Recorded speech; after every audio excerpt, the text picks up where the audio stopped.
All right, what is going on, everybody? Welcome back to another day of SaberSim's DFS office hours. Today is Wednesday, June 11th of 2025. Looking ahead here, we had a 7-game early MLB slate get underway already. Good luck to all of you playing that slate.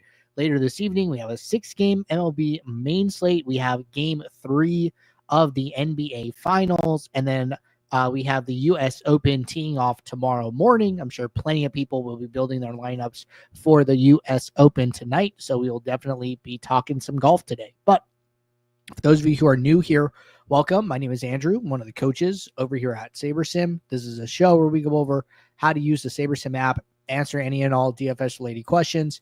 Get your questions in one of 3 ways here. First off, send us an email, support@sabersim.com. Second, post it live in the YouTube chat. Third way, post it in the office hours channel in our Discord server. If you're not in our Discord and want to get access to that channel, there is a link in the description of this video. You also get access to our similar channels, individual sport channels, and you get access to the rest of the SaberSim team. Just can't say enough good things about the Discord. But with that said, we do this show Monday through Friday, 4 p.m. Eastern, and then we do this show on Saturdays at 12:30 p.m. Eastern. So tune in any one of those days. Get your questions answered. All right. Let's get SaberSim pulled up here. We did have one question come in prior to the show, so we will start there. And then at some point today, we'll do a golf demo for sure, and just kind of see where we go from there. So first question today. If building a set of 5,000 lineups based on certain exposures, how is it possible when filling out just 100 entries, we can get a pop-up message stating that our exposures were not able to be met for the entries? So a couple of things here, right? It's going to depend on a couple different settings. So if you're having trouble meeting exposures and you put them on pre-build, the first thing I would try is turning minimum salary to 0 and then rebuilding. So it's possible that due to some of the lineup requests and combinations that the builder is having trouble meeting those exposures and also meeting your salary threshold, right? This can also prove true if you have like lots of filters and rules on, right? Basically every like additional restriction can make getting to the exposures that much harder. So that's something to be aware of. Now, as far as exposures go, somebody was asking me this earlier today, and I figured it's a good topic since we're kind of on it here. So exposures apply twofold, okay? Exposures first apply to the pool of lineups that you're building, and then the exposures apply to the subset of lineups that you look at, right? So let's say I set a global max exposure of, say, you know what? Who's the highest owned golfer? We'll do like 50%. Okay. So I set a global max here of 50%. All right. So I'm going to build lineups, and let's say I'm building 5,000 lineups, right? Okay. So with this rule on, or with this global exposure set, I know for a fact that I'm not going to get 50% in my pool of any one golfer. Okay. Now, after this, right? And we'll handle all the questions. This is kind of just like a topic I think is important to cover because this came up earlier. All right. So let this build. So we get the 50%, right? We go in here and we look at our pool. 47% is the highest. So we know that the exposure was honored in this regard, right? Okay, cool. Awesome. So, but now the exposure is being applied to our 20 lineups, right? Because now the max we can have is 10. Okay, well, if I change this, and we don't really need a contest sim right now. If I change this to 150, well, now it's going to make sure that nobody's in more than 75, right? I could do something where I turn this off now.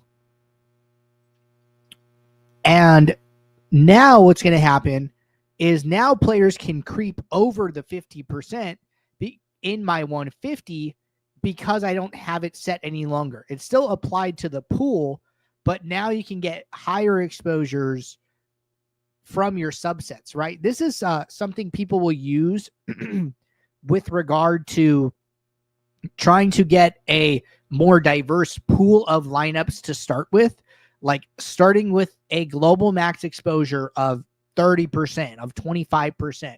Since like what is 30% of 5,000? It's 1,500, right? You still have 1,500 lineups with some players, even if you set like a 30% global max.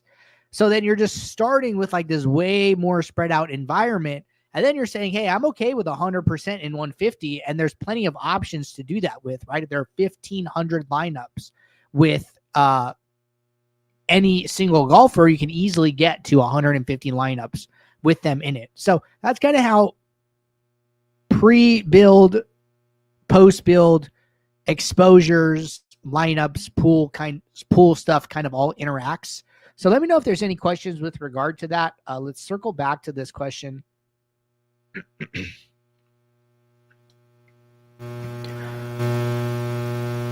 So question was, does it still give 5,000 that may not have those exposures on the rebuild with regard to stack exposures? Can you point out where that option is to set global max? So the global max,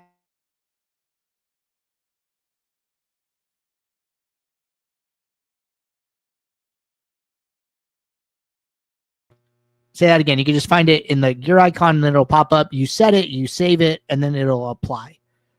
So on a rebuild, right? Or if we're just talking about effectively, a rebuild is like building from scratch, right? A rebuild is similar to clicking the plus icon and opening up a brand new build. The reason the rebuild is there is because then you don't have to like start over again with like all your work, right? You can just make the adjustments you want to make and click rebuild. So rebuild is the same as like popping this open. So we don't need to like run a build to like talk about like a rebuild, right? Just so we're saying. So with regard to stack exposures, okay, a couple things with stack exposures, all right? Now, if you simply uncheck a stack exposure, right, this is not a rule that the builder has to follow. So I want to be clear. Unchecking fives, right, just for example, doesn't mean you're telling the builder, don't build me 5 stacks. You're just saying, I don't want 5 stacks in my pool. So what happens is the builder generates 5 stacks over and over. And every time it generates a 5 stack, it checks this and says, oh, I can't put that 5 stack in the pool. And then it throws it away effectively. And the builder could just end up trashing so many lineups where sometimes you get to a point where the build has a timer. You know, we never want the build to take more than like a certain allocated amount of time. So you can run into a situation where maybe you don't get a full pool. Maybe you don't get all the exposures you requested because the builder effectively timed out before it could find lineups that met your requests. So that's something to be aware of here with regard to unchecking stack types. Now, if you like in this example, right, we're doing a basic example, like I don't want 5 stacks for whatever reason, right? Okay, a better way of doing that would be to go in and just set a rule. And I would probably do like I like the stack advanced rules for MLB. And then I would say, these are like your batters effectively, all your batters. I would say less than or equal to 4. And then I'd probably switch the pitcher greater than or equal to 0. Like I don't really want the pitcher. I'm not counting the pitcher as part of my stack because he's not like a batter and he's not having at bats and things like that. So I would just say less than or equal to 4 batters. And then this works on like a team basis, right? That'd be like saying like, hey, use no, you'd probably have to do group rule actually. Group might be better. Group auto, use no more than 4 per team, and then leave pitcher unchecked. We're not considering them here, right? So here I could say, hey, use no more than 4 per team, right? This is a rule. This works different. The rule gets like put in first, and then that's like the first thing the builder considers before building the lineup, right? So like the other way is like a filter. The lineup gets built, there's like a check, and then it's like, oh, this one can't go in, throw it away. with the rule, it's like, hey, we need to meet this requirement out of the gate. It's like, oh, we can't even put 5 players in the rule, in the lineup because of this rule. So the rule is a lot better, a lot stricter, and this will help you to like get the request that you want a lot faster. You could definitely say use no less than 5, right? If you only wanted 5, well, if you only wanted 5 stacks, what I would do is I would do a stack advanced rule, and I again set pitcher greater than or equal to, set the batters here to 5. This will make sure that every lineup has a 5 stack, and this is in my opinion, this is the best way in the app to tell the builder I only want to play 5 stacks. So this is what I would do here. All right. Follow up. Say I rebuild and have it set for 100% 5-3 stacks. Will I always get 5,000 5-3s? Depends if the builder times out or not. But like what I would do, right, is I would do this. I would say like, okay, 5 stack rule. And then you can set a second rule, right? Every rule needs to be met individually. So then I would do another rule, and then I would say greater than or equal to 3, and then I would say 3 stack rule. So now with these 2 rules on, and we'll just like we won't do a full build. We'll do 500.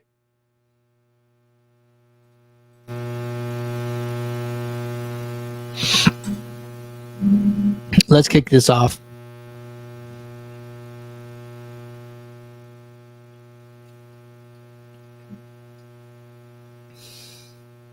And I just want to make sure this works.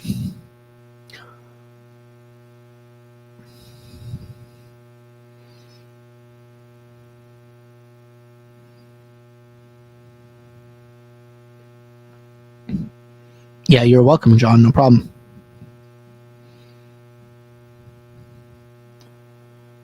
So with rules, things can take a little bit longer. So just be aware of that. It is okay.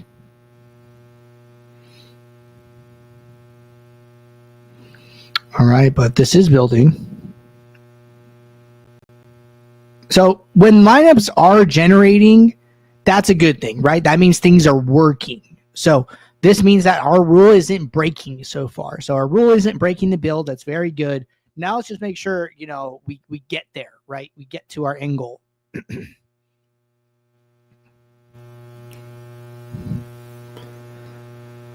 All right. We don't need that. Let's go over to stack exposures and 100% 5-3 stacks here, right? 100% in our pool, 100% in our 20. So these 2 rules in combination, if you missed them, they look like this.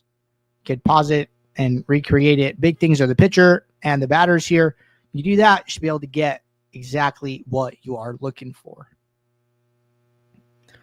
All right. Good stuff there. Next question. How's it going, Andrew? I've noticed the Saber simulator doesn't hit on the classics. Let me know what I'm doing wrong. So interesting here. I would say,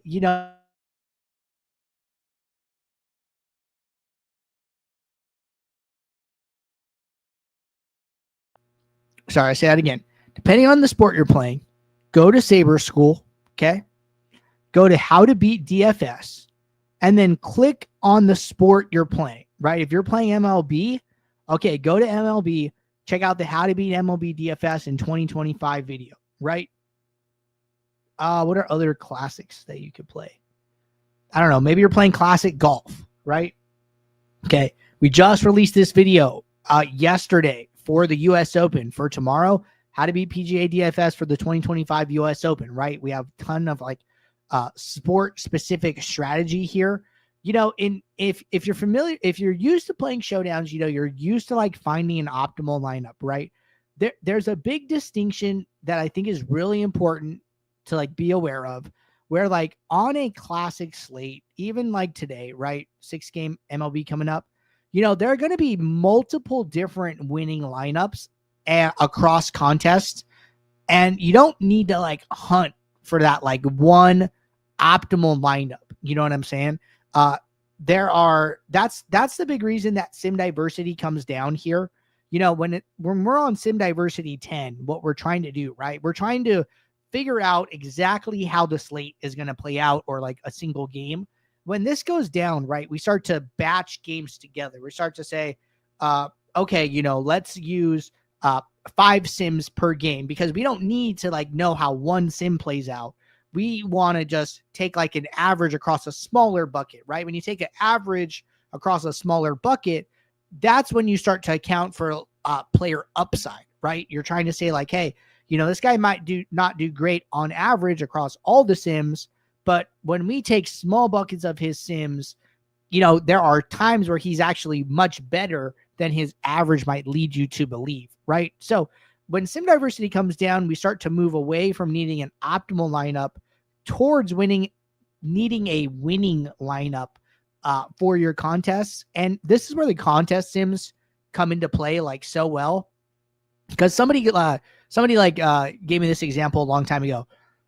Let's say that you're in a contest, right? And you're in second place, and first place is $100,000, and second place is $50,000. Let's say, okay. So you're in second. Guy in first has no players left, and let's say he has 150 points. So you're at 149, right? 2 more points are worth $50,000 to you, right? Going from 149 to 151 is worth $50,000. Now, every point after that, technically, right? Every point from 151 to 152 to 153 to 154 earns you $0 more, right? Those points actually don't matter. They might feel good, right? You have a cushion, you have like a buffer, but it's actually doesn't matter to your like overall outcome, right? That is where contest sims are really, really good, because there's going to be different scores that win different sized contests that you also need based on stakes, right? Stakes come into play with like the strength of the competition, and then size of the contest also matters, right? So contest sims are taking into account the number of entries in your contest. They're taking into account the strength of the lineups that we expect in your contests. And then they're also taking into account the payout structure, right? Because what if, you only win, once a year? Is first place high enough to pay off, all of your entry fees for like the whole season if you play that contest over and over again? Or do you need to win more than once, right? And the payout structure is like that other part of the contest sim that kind of helps you figure out if this lineup is good over the long term, right? So I would be leaning on the contest sims. I'd be checking out our sports specific guides, and then just asking any specific questions if you have them. So that's all good. Chris said, I need a SaberSim hat. Do I send my wins to the Discord? Thanks, Andrew, as well. Yeah, you're welcome. Yeah, if you have a winner circle qualifying win, you can post it in support in Discord, and then we can have our team give you some guidance from there about how to collect some prizes. So that's what I'd be saying there. All right, a couple follow-ups here. When it's building and it says 2,357 out of 5,000, then abruptly ends, does that mean it came in with less than 5,000? Yeah, so you can always check how many lineups were actually built. 2 ways. You can click this drop down and look in the pool, or you can drag this lineup bar to the left, and then the pool section will become visible if you go like far enough. So, that could be a result of like, hey, we can only find, 2,357 lineups that met your requests. Maybe the build timed out. Maybe the min salary is too high and you need to lower it. So if you can't build a full pool, first thing I would do is drop min salary. If you still can't build a full pool with your request, I'd probably just take what it gives you, because that's probably all it's going to be able to come up with for, whatever rhyme or reason. So that is what I would be doing if I found myself in that situation. All right, Jellybean said, if you're only running a 25 max, would you build 5K lineups on the ultimate plan? Or would it be better to start with less complexity and build out maybe 1K or less? So I would always build the max number of lineups that your plan allows, okay? And And the reason for that is because your best lineup is not technically built first. So what we do, right, is we sample the sims for each game. We play them out. We build a lineup. The lineup goes into your pool. We do that, say, 5,000 times, right? If you're on Ultimate. It isn't until after the lineups are put into the pool that the lineups get ranked, right? They either get ranked by Saber score, they either get ranked, they run through the contest sim and get ranked by ROI. So you said you're on Ultimate, right? So I'm assuming you're using contest sims. So it isn't until all the lineups are in the pool that the contest sim runs. And then once the contest sim runs, all the lineups get a ROI value, and then they get reordered. So in theory, your last lineup could be your highest ROI lineup because we are sampling the sims and then they run through the contest sim. So I would always build the max number of lineups you can, as long as you have the time to do so. If you're in a time crunch, sure, build a little bit less to like save a couple seconds. But aside from that, I would never recommend building less than what your plan allows. All right. Good stuff there. We are caught up with questions here, so figured it's a good time to build some golf DFS lineups. Jelly Bean said, wonderful. That's exactly what I needed. Gracias. You are welcome. All right. So let's go to the golf slate for tomorrow.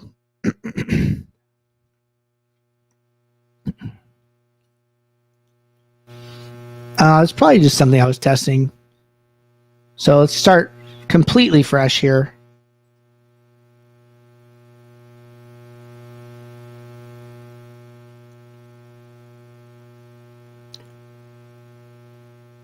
And we will let this load. I actually don't need this build. This is the other one. Let's go to this build too. All right. So I'm just going to make two small adjustments to projections. I don't have a lot of opinions here about projections. And I'm going to leave minimax salary alone here. The only thing I would probably do is check the golf weather report, which is provided by Roto Grinders, Kevin Roth in particular. So let's see. Good weather Thursday morning. Good weather Thursday afternoon. Good weather Friday morning.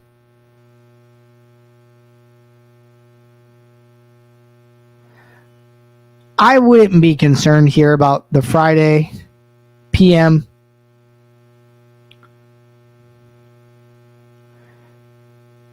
You're really not looking for like a weather edge over the weekend because you're trying to like use it to get more players who are going to make the cut and like get more 6 out of 6s. Yeah, it says right here, I don't see anything in the wind patterns to think there will be a noticeable edge between waves in the first 2 days. And then it's just like rain just could be a little bit of a problem over the weekend. So good thing to check, good thing to just like be aware of, right? You don't want to miss if there is like a big weather discrepancy between waves. So nothing of note on the weather side. At least we checked though. That's good. Now I'm just going to kick this off. And we're going to build 5,000 lineups. We'll do an ultimate example here. So if there was like a weather edge, right, a good way to handle that is to write a rule and say use at least X. I usually say 4 to take advantage of the weather edge. And then I would add a requirement that says tee time. So let's say that the weather edge is like the PM AM wave. Okay, then I would say use at least 4 golfers whose tee time is after X, right? And then I would figure out by sorting by tee time where that split is, right? So sort by tee time, I'd come in here, I'd scroll, and then it looks like there's a big like 3-hour gap right here, right? Between after 9 a.m. This is like Pacific time. So then I would say, okay, use at least 4 golfers after 09:00 a.m. That's how you would write the rule. Okay, if there was a weather edge, that's how you would do so. So just something to note there. Now, we're just going to use the default contest sim that's in here. So it looks like one ran already. So that's great. We don't really need that. Don't need that. All right. So let's say we're building 20 lineups. We're sorting by ROI here for the contest in question. We have a projection, average ROI, aggregate metric. One thing I like to be aware of, just in general with golf, is how many players. Let me say that again. One thing I like to be aware of with golf is how many players are in the field. So the one way I know how to do it is to just get the CSV download and then just drag it to the bottom. And it looks like there's 156 golfers in the field. Now, in my experience, when there are over 150 golfers, you typically, and a cut, you typically don't need to worry so much about duplication. It's more when we get into like those smaller fields, like 40, 60, 75, maybe. So I'm not going to do really anything here for duplication, but I am, still going to put on an ROI filter because I'm probably going to diversify a little bit.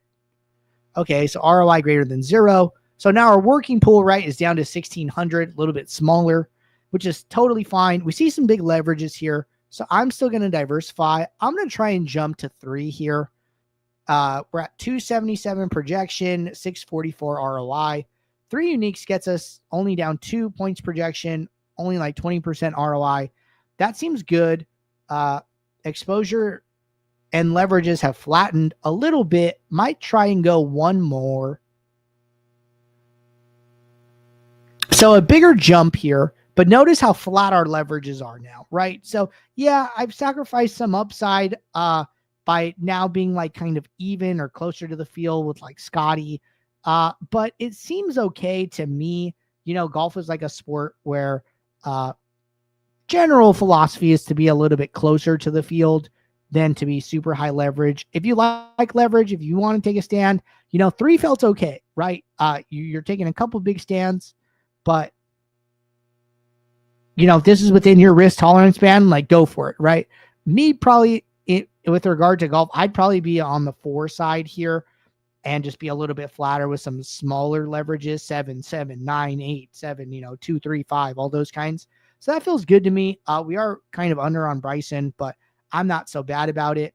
But this is how I'd be building for golf if I was playing golf today, or I am going to build some lineups today. So something like this.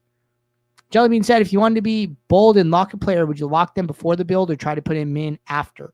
I would lock them before. Now, the reason for that is that you're just going to get more lineups that look like what you want, right? Ultimately, 5,000 lineups is great, but there are more lineups available, right? You kind of don't want to waste lineups in your pool. So if I want to lock Scotty, right? Well, I only have him in about 1/3 of my working pool here. It would be better to just lock him and have him in all of them. Now I have more optionality, right? So if like there is something you want, this goes for like anything. You should always put it in before the build. If you only want to play 5 stacks, don't build and let every other stack come in. Only like put in a 5-stack rule, right? So like the more you tell the builder up front, the bigger your pool of lineups that you actually want to consider is going to be. That's actually a good thing, right? So you kind of want to do that. All right.